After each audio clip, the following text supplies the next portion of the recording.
Bapak Ibu sekalian, insan pendidikan yang kami cintai, jumpa lagi dalam acara Sinau, Siniar Indonesia Maju. Kali ini kita kehadiran adik kita. Wah, ini datang dari jauh nih. Namanya Devina Nisa Nursiah. Dia ini adalah mahasiswa S2 di Harvard University. Wih, ini ketahuan anak pinter nih kan gitu. Nah, menariknya anak Indonesia yang pinter ini ngambilnya pendidikan loh. Jadi ngurusin pendidikan ini jarang banget anak muda yang mau ngurus pendidikan. Soalnya kita tahu kan, kita dengar guru honorer di Indonesia itu gajinya 100.000 per 3 bulan, karena gajinya 3 bulan. Nah, tapi ini mau terjun nanti dunia pendidikan. Padahal pinter, buktinya bisa diterima di Harvard. Kita sambut Devina. Halo, apa kabar? Halo Pak Indra, waduh tadi introduction-nya aku jadi deg-degan sendiri ya. Terima kasih introduction-nya loh Pak. Nah, ini kita penasaran nih. Ngomong-ngomong gimana? Boston dingin atau udah mulai kelihatan indah musim semi di bulan Maret ini? Belum ada yang indah, masih tetap dingin 2 derajat sampai 3 derajat, jaket tebal masih keluar ya Pak. Tapi saljunya udah mencair dong, mulai mencair lah, mulai mulai muncul bunga-bunga gitu. Yes, Atau betul atau betul. belum? Belum Udah bunga mulai pasti ya? tapi ya udah mulai lah, udah mulai sedikit-sedikit puncuknya udah mulai keluar tuh. Ya, nanti nanti indah banget bulan Mei lah kan gitu. Tuh, Hmm. itu biasanya kecuali ya ada perubahan cuaca yang ekstrim Hmm. gitu. Ya, apa di Amrik saya berapa kali sih waktu pas dulu kuliah kalau ditanya tentang bedanya Indonesia sama Amrik, saya bilang yang paling beda itu musim. Kalau di Amrik itu ada 4 musim. Ada winter, ada spring, ada summer, ada fall gitu, ada autumn. Sedangkan kalau di Indonesia, saya bilang cuma 2 musim. Apa tuh musimnya? Hot sama very hot. Ada ketawa. Betul tapi Pak, betul. Aduh, dengan apalagi dengan global warming ini ya, panasnya Hmm. aduh, udah kayak apa kita cari AC gratis ke mall aja gitu. Nah, itu karena banyaknya mall di Indonesia itu bukan buat orang belanja, itu buat orang ngadem kan. Betul, Pak. Setuju banget. Oke, ini kita tertarik nih. Kenapa anak pinter kayak Devina mau ngambil eh, jurusan pendidikan dan Devina sendiri di Harvard itu beasiswa ya dari LPDP. Jadi udah urusan pinternya kita nggak ragu deh kan gitu. Tapi kenapa pendidikan? Padahal pendidikan Indonesia, aduh kan bobrok banget lah kondisinya kan. Kenapa tuh? Nah, itu Pak, dari kata dari stigma bahwa pendidikan di Indonesia bobrok banget nih gitu kan. Kalau semua orang menjauh dari bidang pendidikan, siapa yang mau ngurusin pendidikan gitu kan? Kita bervisi, oh pendidikan Indonesia harus top dan segala macam. Cuman kalau semua orang nggak di bidang ini, siapa lagi gitu. Jadi sebenarnya itu sih yang motivasi aku untuk aku pengen nih di pendidikan dan aku pengen tahu sebenarnya masalahnya tuh di mana sih? Kenapa sih misalnya PISA kita masih rendah, kemudian kayak angka partisipasi sekolah kita masih rendah. Jadi dari apa ya? Kebingungan-kebingungan itu aku pengen sih untuk kayak tahu kenapa sih dan apa yang aku bisa lakukan nanti ketika aku pulang ke Indonesia gitu. Jadi yakin pulang Indonesia ya, nggak bakal tiba-tiba berpindah pikiran untuk di Amerika aja kan gitu kan kan lebih enak. Enggak sih, insya Allah aku akan balik sih karena sebenarnya dengan persepsi gini loh Pak, kayak di Amerika dia akan selalu ada talent-talent terbaik dunia kan, international studentnya banyak, lokalnya juga kayak oke mereka kompetitif gitu, cuman dan kalau aku di sini aku merubah apa gitu sistem di sini udah bagus kayak mereka akan mencari kayak good to great gitu kan, tapi misalnya di Indonesia kita kan masih banyak yang bisa diimprove gitu, jadi aku sih emang ya insya Allah bertekadnya emang balik ke Indonesia karena emang hatiku ada di situ sih. Gitu maksudnya apa ya, walaupun kayak ih kok klise banget gitu, tapi ya emang Indonesia pendidikannya ya harus ada orang dan harus ada beberapa orang, makin banyak orang yang peduli terhadap pendidikan sih. Jadi aku pengen kembali gitu. Nah, keren nih. Berarti kamu sama saya punya pemikiran yang sama. Kenapa dulu juga memutuskan untuk balik ke Indonesia, walaupun dulu di Amerika tuh udah enak banget lah hidupnya tuh udah udah punya rumah di sana, udah punya pekerjaan kan. Tapi ya pada saat itu kan pas zamanku tuh pasca Krismon kan gitu. Baca berita tentang Indonesia tuh kayaknya nggak ada yang positif gitu loh. Orang kantor pun kalau tahu baca berita tentang Indonesia nanya, kok negara kamu gini banget? Nah itu kita ada perasaan tertusuk-tusuk gitu ya. Terus akhirnya ya kalau semua orang yang punya pengalaman pendidikan di luar negeri, semua berpikirnya untuk diri sendiri, nggak akan ada yang bisa memperbaiki Indonesia kan. Jadi Yes. kita mudah-mudahan generasi muda akan banyak Devina-Devina yang lain kan. Anak pinter yang mau Tapi kembali ke Indonesia. Tapi pokoknya pesan saya jangan kaget dengan kondisi Indonesia, jangan banding-bandingin dengan Amerika kan. Nanti sakit hati malah kan. Jadi jadi pokoknya nanti harus berjuang terus kita memperjuangkan Indonesia untuk lebih baik. Nah, sekarang tadi selama kamu sudah sekian bulan nih berada di Amerika sudah belajar.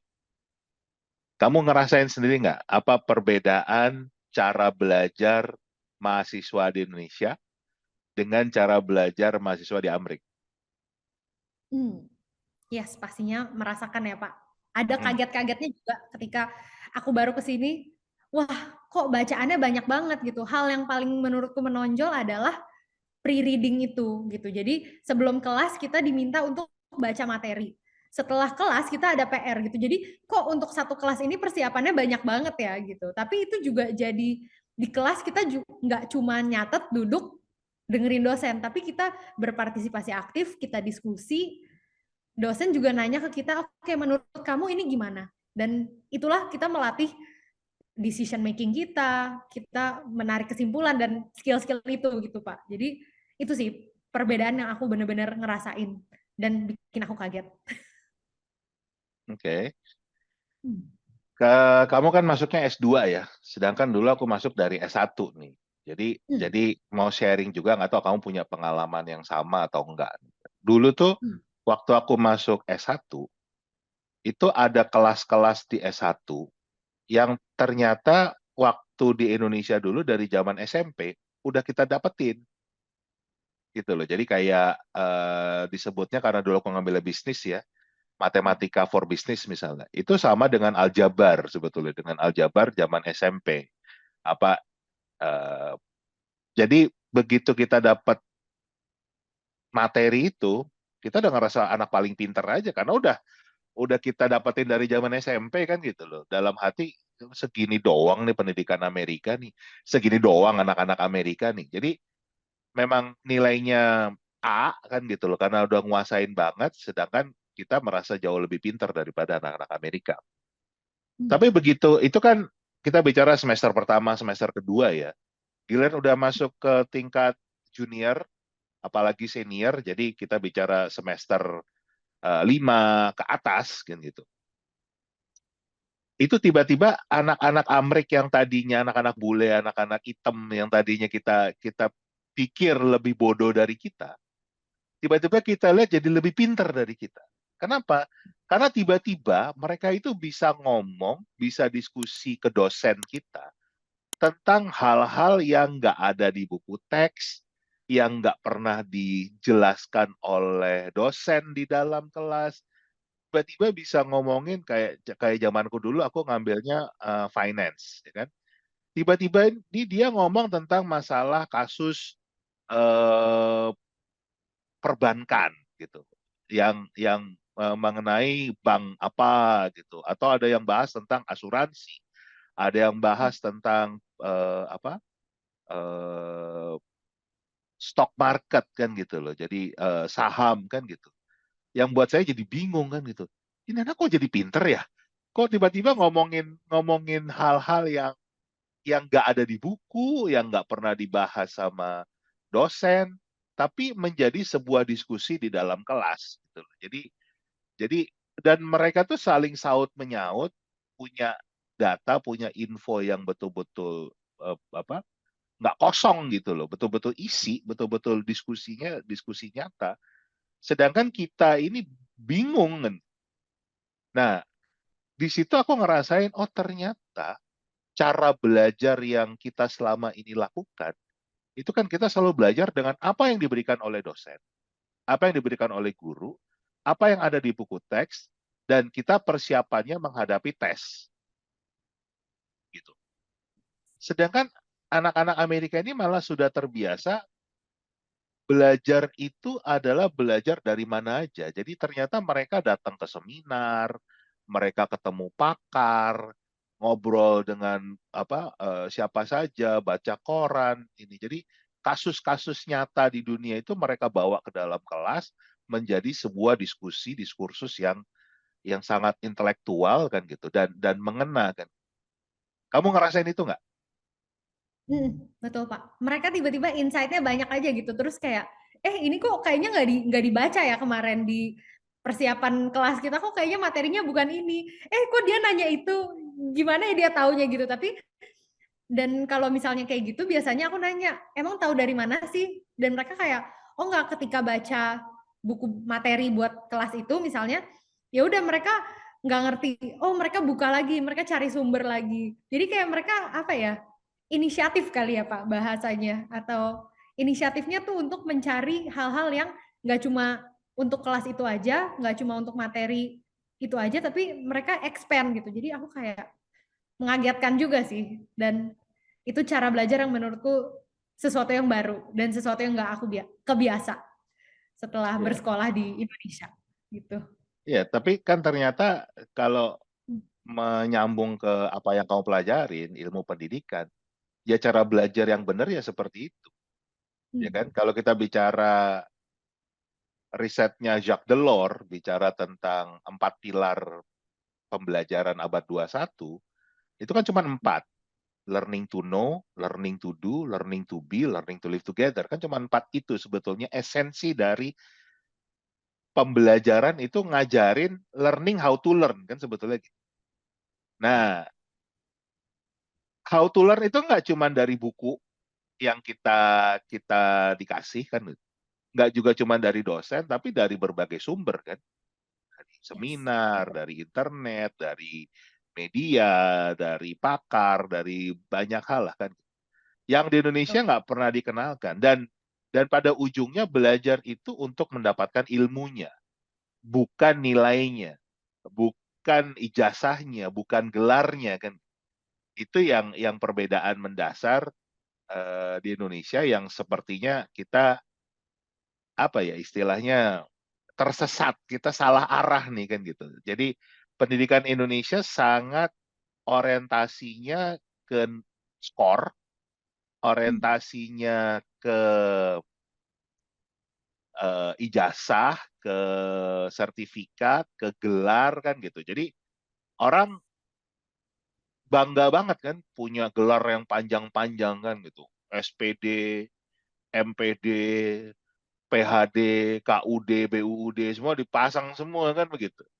Sedangkan kita lihat tokoh-tokoh dunia yang pernah kuliah di tempat kamu kayak Bill Gates, kayak Mark Zuckerberg, itu bahkan nggak selesai. Jadi dia, saya suka suka bercanda kan gitu. Bayangin ya, Mark Zuckerberg, kalau Bill Gates itu kalau ke Indonesia daftar mau jadi guru nggak diterima. Kenapa? NUPTK nggak bakal keluar karena nggak punya ijazah S1 kan gitu. Tapi kan bodoh aja sekolah kita kalau nggak mau nerima Mark Zuckerberg sama Bill Gates jadi guru kan gitu. Apalagi jadi dosen kan gitu. Nggak bisa diterima tuh karena nggak punya sertifikat, nggak punya gelar. Nah Yes. ini kan hal-hal yang ini bukan bukan saya mengatakan gelar itu nggak penting, ijazah nggak penting, tetapi mindset kita itu sebetulnya yang penting bukan gelarnya, tetapi ilmunya. Apakah kita dapat ilmunya? Percuma kita punya gelar panjang-panjang, tapi sebetulnya kemampuan kita nggak ada. Apalagi kalau gelarnya nyogok, gelarnya beli kan gitu, dan itu banyak di Indonesia seperti itu, ya kan? Nah, apa yang kamu lihat dengan sekian bulan kamu sudah di Amerika itu kerasa nggak bedanya banget dalam kondisi itu? Hmm. Menurut aku di sini dengan tadi poin Bapak terkait pembelajaran di Indonesia tuh kadang memang banyak beban administratifnya gitu ya Pak. Jadi kayak oke, yang penting tuh gelar, yang penting tuh nilai. Semua itu penting untuk misalnya kayak oke, untuk masuk kuliah ini nilainya harus paling tinggi gitu. Dan itu kan jadi orientasi kita salah kan Pak, untuk ya udah kita emang belajar menghalalkan segala cara demi nilai kita paling tinggi gitu. Hmm. Tapi kalau di sini at least memang sih Harvard kan sekolah yang cukup kompetitif ya, semua orang ya pengen mendapatkan nilai tinggi, kayak ya semua orang pinter gitu, gimana cara mereka stand out. Tapi yang aku kagum adalah ya emang itu nggak fokus aja sama nilai, karena mungkin mereka tahu ya udah semua orang lulus dari sekolah ini apa nih yang membuat mereka spesial gitu ya. Itulah expertise terhadap satu hal, itulah ketika mereka nanya sesuatu ke dosen, sesuatu yang nggak dipelajarin, ketika mereka ngobrol sama pakar ke seminar, itu kan hal-hal yang membuat mereka berbeda dari teman-teman lainnya gitu. Jadi menurutku ya Indonesia, apa ya, murid-murid di Indonesia, marilah kita apa ya, cara belajarnya mungkin ya Pak di aku masih kayak cara belajar atau kayak kurikulum. Jadi jawabannya tuh masih kadang yang mana nih yang harus diperbaiki duluan gitu. Ya, cara belajar sih menurutku mindset itu jadi sekolah kuliah itu buat apa? Itu kita banyak keliru sebetulnya kan gitu. Karena kan tadi di Indonesia banyak ya udah bahkan eh, ini tahun 2000-an awal saya tuh Hmm. pernah bikin survei tentang bagaimana mahasiswa Indonesia itu memilih jurusan. Hmm. 92% milih jurusan itu karena ikut teman. 92%. Bayangin. Ya. Jadi ini kita nggak tahu ya sekarang udah berubah atau belum. Tapi artinya kan mereka itu nggak punya sebuah cita-cita yang jelas. Sebetulnya mau kerja apa kan? Ya kan? Hmm. Mau bidang apa? Mau berkarir di bidang apa? Kenapa ke sana? Gitu. Karena juga tadi di sekolah pun tidak diarahkan ke masa depan, tapi gimana ngejar skor tadi kan? Zaman dulu ujian nasionalnya harus begini kan gitu, nilainya harus tinggi, harus gitu. Bahkan harus IPA kan gitu, jangan IPS, jangan ini kan kan jadi ada model-model seperti itu. Itu yang ini ya perlu kita luruskan lah. Bukan berarti kita mengagung-agungkan pendidikan Amerika pun buat orang Amerika juga merasa banyak kekurangannya nih kan gitu. Tapi kayaknya kalau dibanding Indonesia dari skor PISA aja kan kita jauh banget nih. Padahal jumlah penduduk Amerika jauh lebih besar daripada Indonesia kan. Jadi kalau Yes. bicara masalah jumlah, kita kan suka suka kalau kita bandingin dengan Singapura, kita alasannya Singapura kan kecil ini. Ini Hmm. Amerika lebih gede loh kan gitu. Dan Hmm. lebih kompleks kan gitu. Nah, itu yang kita kita harus perbaiki lah demi Indonesia ya. Nah, kemudian kamu udah ngerasain belum dapat ujian yang menurut kamu aneh? Gitu. Jadi pertama kali tuh gini, saya mau cerita ya. Dulu pertama kali saya itu dapat ujian dari profesor dari dosen saya yang aneh. Itu waktu ujian buka buku. Pertama kali open book exam Hmm. itu saya bengong dan saya sampai habis itu bertanya ke dosen saya, Prof, kalau di negara saya ujian buka buku itu namanya nyontek Hmm. gitu, cheating namanya. Kenapa di your class di kelas Anda nih malah ngasih ujian buka buku?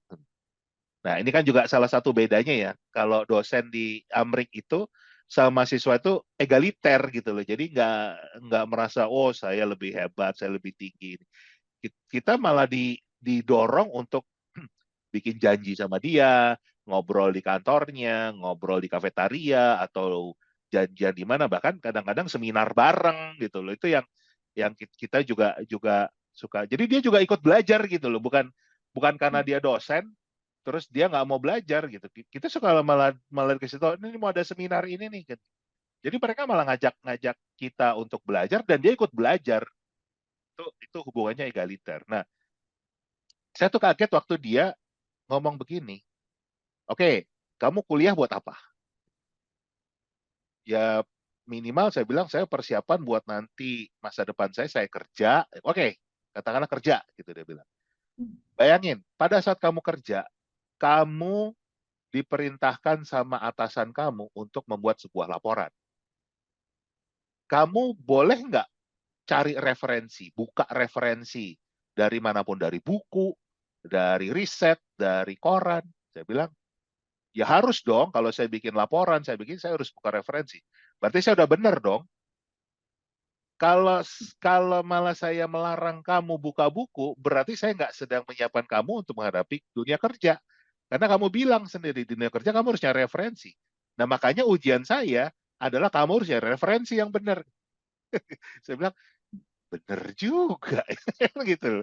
Berarti malah di Indonesia ini yang model nggak boleh buka buku, yang hafalan, yang ini malah nggak cocok sebetulnya dengan kan nggak ada pekerjaan itu kita suruh ngafal kan, mau jadi apapun kan nggak perlu dihafal kan. Nah kemudian dosen ini juga mulai juga ngasih ujian yang lebih aneh lagi.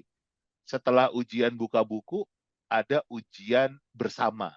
Jadi satu kelompok gitu loh disuruh itu ujian gitu, tapi ujian kelompok kan gitu loh. Wah, ini beda lagi nih ujian kelompok nih kan.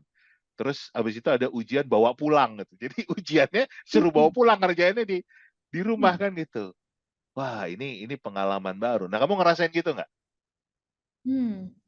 Wah, cerita Bapak tadi menarik ya. Aku kayak, aduh, apa ya kira-kira ujian yang bisa aku sebut aneh gitu. Soalnya Eh, waktu itu aku kan belum pernah ngerasain begitu ya gitu. hmm, Karena aku juga benar. S1 kan nggak di Indonesia gitu. Jadi ya, aku kerasa juga dari teman-teman yang juga sama-sama kuliah, angkatannya sama, kuliah di Indonesia nggak bilang nggak ada tuh ujian buka buku tuh, nggak ada ujian. Hmm, Apalagi ujian bawa pulang gitu. Yang ada dikerjain sama orang lain tuh. Kalau di Indonesia pakai joki. benar-benar. Oh, aku tahu Pak. Ini ujian yang menurutku aneh adalah ujian yang dinilai sama temen. Menurutku aku nggak Ah bisa. kan?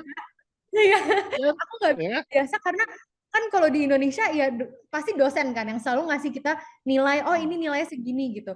Tapi aku di sini lah kok sama temen gitu. Terus aku awalnya mikir, aduh gimana ya kalau misalnya aku nggak deket nih sama teman-temanku gitu kayak kita nggak bisa lah yang bisik-bisik kasih nilai aku bagus ya gitu. Cuman kan setiap orang harus ngasih nilai misalnya 1 sampai 5 gitu.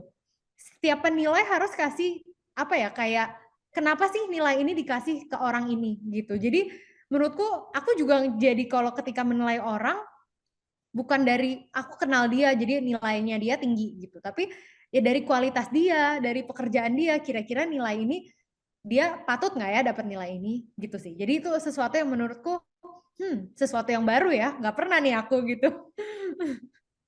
Ya kan menarik kan gitu dan dalam dunia kerja itu ternyata ada juga yang namanya 360 appraisal. Yes. Jadi penilaian kinerja yang 360 derajat salah satunya adalah dari rekan kerja kan gitu. Kan berarti sesuai malah dengan kondisi kerja yang nyata kan. Dan Yes. memang penilaian itu kita dituntut untuk profesional, kita dituntut untuk tidak nepotisme kan gitu loh. Karena dekat, karena teman-teman jadi nilainya bagus. Jadi kalau memang baik ya baik, kalau memang buruk ya buruk, dan itu bukan bukan karena masalah personal, tetapi masalah untuk bagaimana memperbaiki kinerja bersama kan gitu. Itu kita dididik seperti itu ya. Jadi Betul. jadi jadi kan nggak kamu rasain kan begitu karena tadi di Indonesia yang ada cari penilainya teman dekat kita biar nilainya bagus-bagus dan bakal dibagusin semua kan begitu. Iya. Bener, Pak. Aduh, gitu sih Gitu. perbedaannya yang aku wow, dan orang-orang di sini ya udah kalau misalnya jelek dibilang jelek gitu. Jadi Hmm. emang profesionalitas sih ya yang dan integritas yang dijunjung tinggi di sini gitu. Dan dulu juga ada pengalaman menarik. Aku tuh karena kebetulan kampusku tuh banyak international student ya, banyak apa pelajar dari berbagai negara. Itu Hmm. mempelajari perspektif dari masing-masing bangsa itu menarik gitu loh. Itu kamu rasain juga nggak? Betul, Pak. Dengan saat ini aku di education schoolnya Harvard tuh 50% internasional, 50%-nya lokal. Jadi dengan perspektif internasional kan setiap negara misalnya dalam konteks pendidikan policy-nya beda-beda. Kemudian ya regulasi dan kayak sistem pendidikan beda-beda. Jadi dari banyak perspektif itu tuh kita bisa, oh iya ya. Dan kita juga bisa membawa, oh kalau di Indonesia kayak gini. Oh kalau di luar kayak gini. Oh bisa nggak ya yang diimplementasi di luar negeri, diimplementasi di Indonesia misalnya gitu. Jadi ada proses komparasi dan apa yang hal baik yang bisa dibawa ke negara kita nanti gitu, Pak. Oke. Nah, sejauh ini dari yang kamu pelajari di Amrik, kamu lihat sekolah-sekolah di Amrik, dengan belajar dari teman-teman dari negara lain, apa yang kamu lihat sangat berbeda kondisi pendidikan Indonesia dengan kondisi internasional? Karena faktanya kalau kita bandingin dari skor PISA, kita tuh kan jauh di bawah rata-rata dunia. Jauh banget. Membacanya jauh, matematikanya jauh, sainsnya jauh. Nah, sejauh ini kamu udah ngeliat belum? Apa sih yang membuat nilai kita itu jauh di bawah rata-rata dunia? Hmm. Menurut aku Pak, kuncinya adalah di literasi.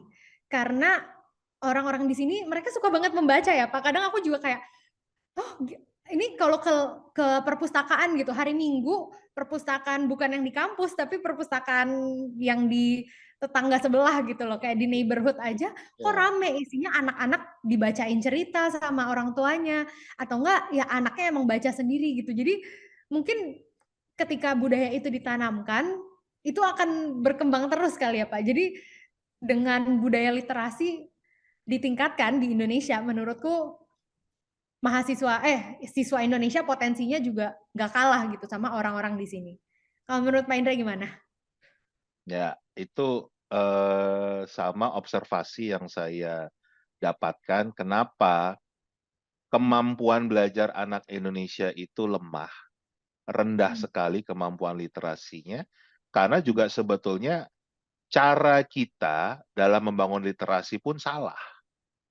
Coba tadi Hmm. kan kamu cerita kalau anak di Amerika itu punya kebiasaan dibacakan cerita, Hmm. ya kan? Hmm. Dibacakan cerita itu kira-kira yang tumbuh apakah kecintaan pada bacaan atau kebencian pada bacaan. Kalau mereka dari kecil dibacakan cerita. Pastinya kecintaan ya Pak. Nah, jadi kuncinya adalah yang ditumbuhkan adalah kecintaan dulu Hmm. terhadap bacaan.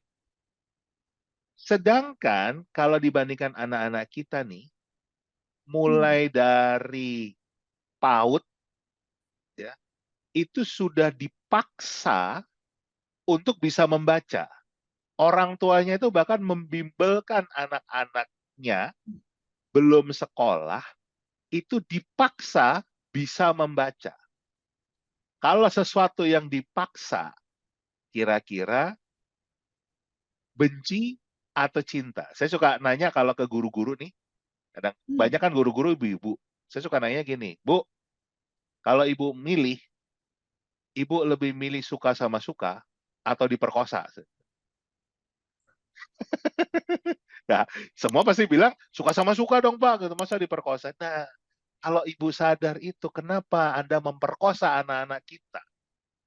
Kalau orang diperkosa, tidak rasa cinta yang tumbuh, tapi justru rasa benci. Nah, itulah yang terjadi dengan anak-anak kita. Kenapa anak-anak Indonesia itu benci bacaan? Karena dari kecil sudah dipaksa orang tuanya untuk bisa membaca.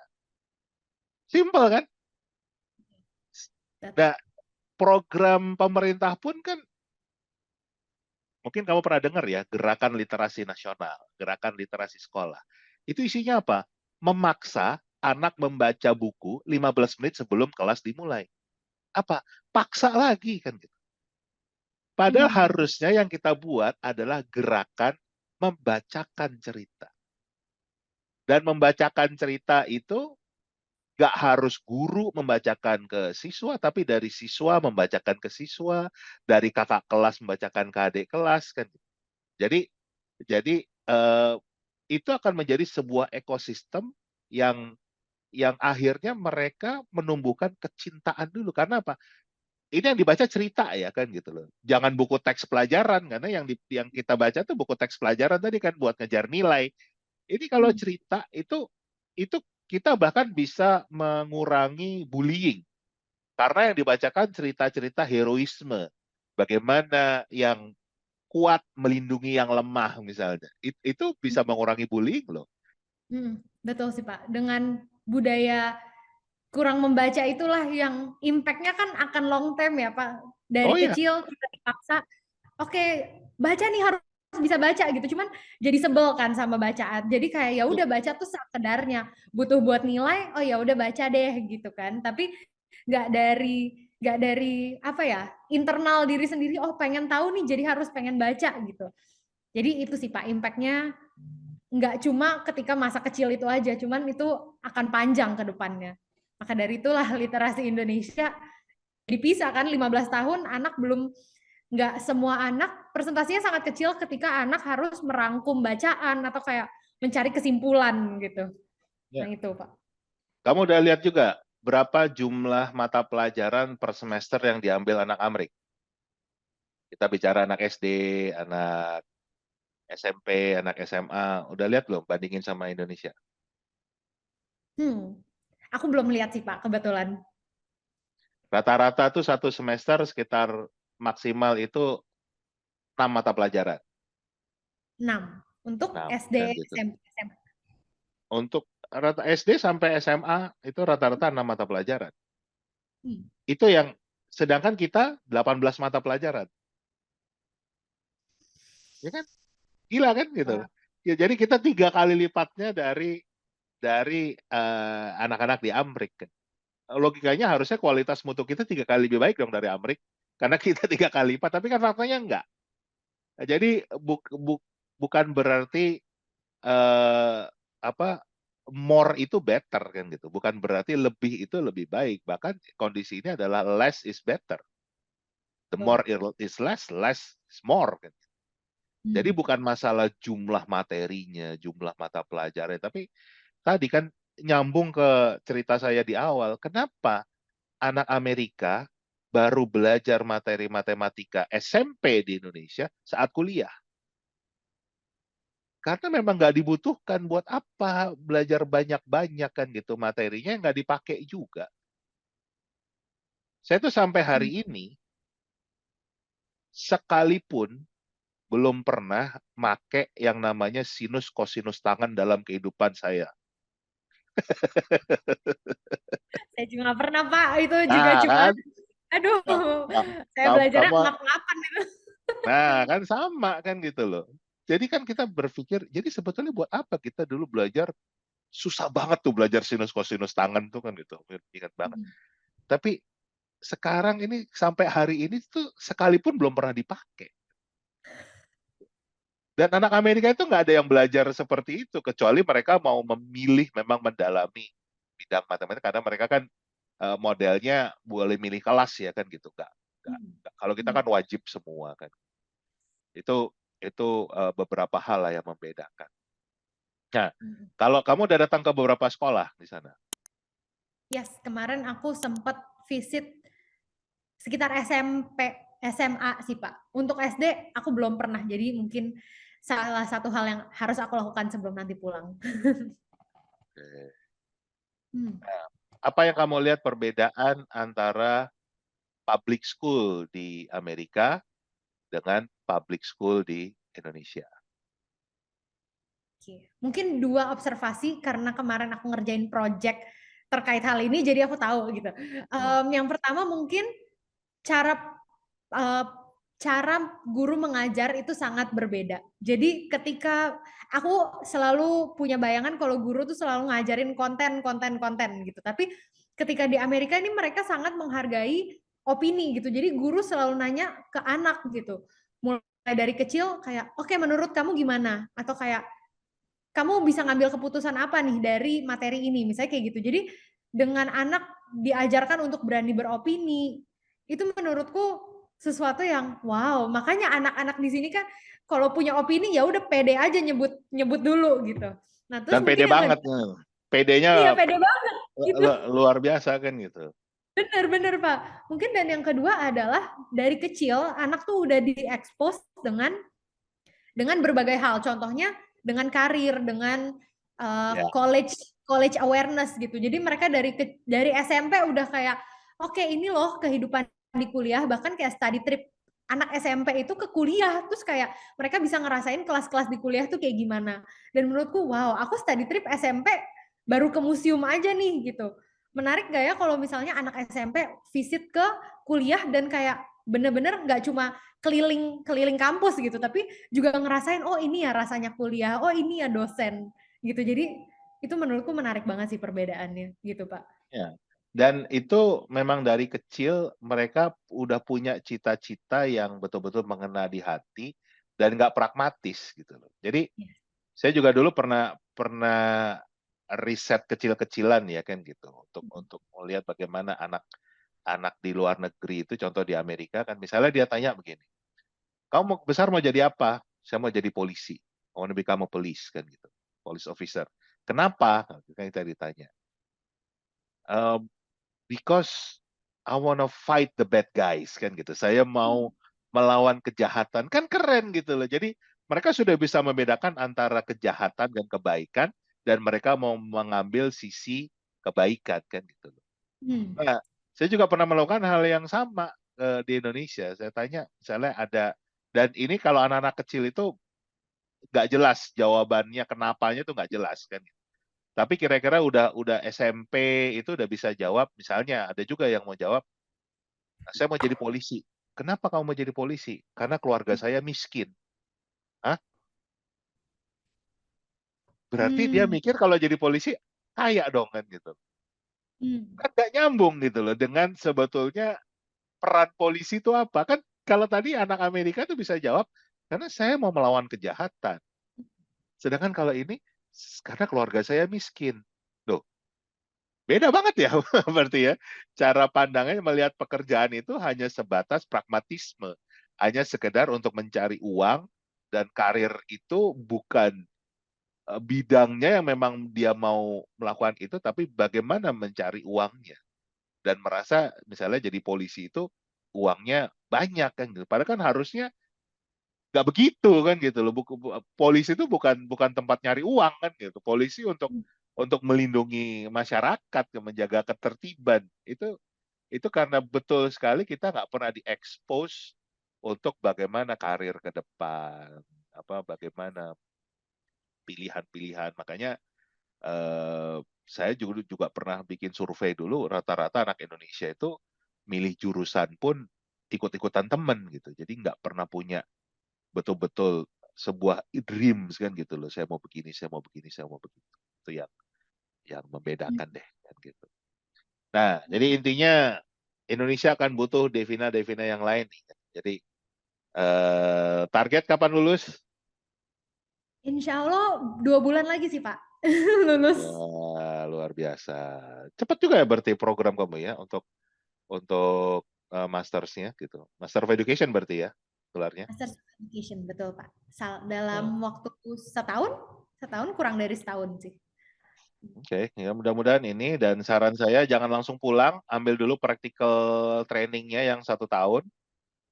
Hmm. Jadi punya pengalaman di sana. Kalau bisa kamu terjunnya di charter school. Jadi Hmm. jadi jadi ngerasain gimana gimana sekolah yang dikelola oleh swasta tapi dibiayai oleh negara kan gitu. Itu kan di Indonesia belum ada gitu ya. Itu salah satu yang berkembang di Amerika. yang terbesar itu dikelola sama orang Turki malah, Fethullah Gulen namanya. Itu banyak sekolah-sekolah charter school di sana itu di seluruh Amerika ya. Itu berkembang pesat kan gitu. Itu satu hal yang mungkin bisa kamu pelajari, bisa kamu bawa ke Indonesia. Oke, Devina, thank you banget ngobrol-ngobrolnya. Jangan kapok ya kalau saya undang lagi ngobrol-ngobrol tentang pendidikan di kesempatan yang lain. Pasti dong Pak, bakal seneng banget dan pasti banyak butuh anak muda yang terjun di dunia pendidikan. Jadi yuk mari, yuk mari kita terjun dan kita sama-sama memperbaiki pendidikan di Indonesia. Mantap, keren. Oke, dengerin tuh ya anak-anak muda, Gen Z khususnya, kita butuh orang-orang yang mau berjuang untuk Indonesia, memperbaiki Indonesia. Jangan Yes, biarkan Indonesia hancur. betul. Siap. Sekali lagi thank you Devina. Sampai jumpa lagi. Selamat menikmati malam di Boston yang dingin. Gitu. Enjoy Betul ya. nih. Oke, thank you banget Pak Oke. Indra untuk Yo, kesempatannya. Sampai bertemu sama-sama. di kesempatan lainnya. Ya. Baik, Bapak Ibu sekalian, Insan Pendidikan demikianlah bincang-bincang kita. Jangan lupa untuk subscribe channelnya, klik komentar, klik like-nya dan ketik komentar Anda, juga share link YouTube-nya jika berkenan untuk rekan-rekan Anda. Sampai jumpa lagi dalam topik yang lain.